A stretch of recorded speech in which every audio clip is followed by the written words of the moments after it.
క్రీస్తునాథునియందు ప్రియ సహోదరి సహోదరులారా, ఈనాటి మొదటి పట్టణం మనం పరిశీలించినట్లయితే వినయం, కృతజ్ఞత, విధేయత, విశ్వసనీయత అను సుగుణములను గురించి తెలియజేస్తూ ఉంది.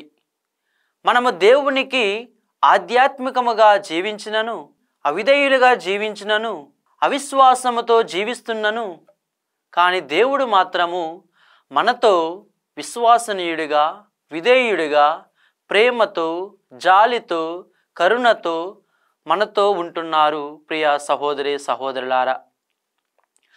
అదే విధముగా ఈనాటి సువార్త పఠనము మనం ధ్యానించినట్లయితే, మీరు విందు చేయనప్పుడు భోజనమునకు కృంటివారిని, గుడ్డివారిని, వికలాంగులను, పేదలను ఆహ్వానింపుడు అని ప్రభు మనలను కోరుచూ ఉన్నారు. ఎందుకంటే వారు మనకు ఏమీ ఇవ్వలేరు.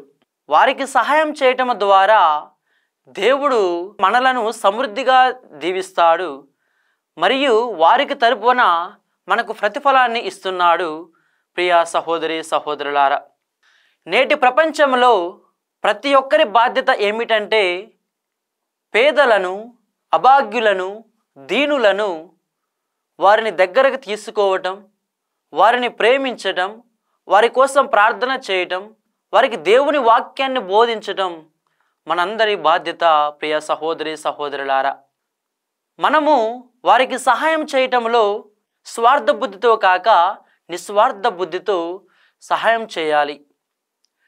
మనకున్న సంపదను బట్టి, మనకున్న స్థితిగతులను బట్టి దేవుడే మనకు అనుగ్రహించాడని గుర్తించి మనము అవసరంలో ఉన్న వారికి సహాయం చేయటంలో వెనుకాడకూడదు. ప్రియ సహోదరి సహోదరులారా, ఎందుకంటే మనం త్యాగం చేయటంలో ప్రేమ, దయ, సేవ అను భావములు ఇమిడి ఉన్నాయి. 41వ కీర్తన మొదటి వచనం మనం పరిశీలించినట్లయితే, పేదలను ఆదరిస్తే దేవుడు మనలను ఆదుకుంటాడు. అదే విధముగా పునీత పౌలు గారు రాసిన 2వ కొరింథీయులలో 9వ అధ్యాయము 7వ వచనం మనము పరిశీలించినట్లయితే, సంతోషముగా దానము చేయు వానిని దేవుడు ప్రేమించును. కనుక ప్రియ సహోదరి సహోదరులారా, మనము ఇతరులకు సహాయం చేయటంలో వారి యొక్క అవసరాలను గుర్తించి సహాయం చేయడానికి ప్రయత్నిస్తూ ఉండాలి.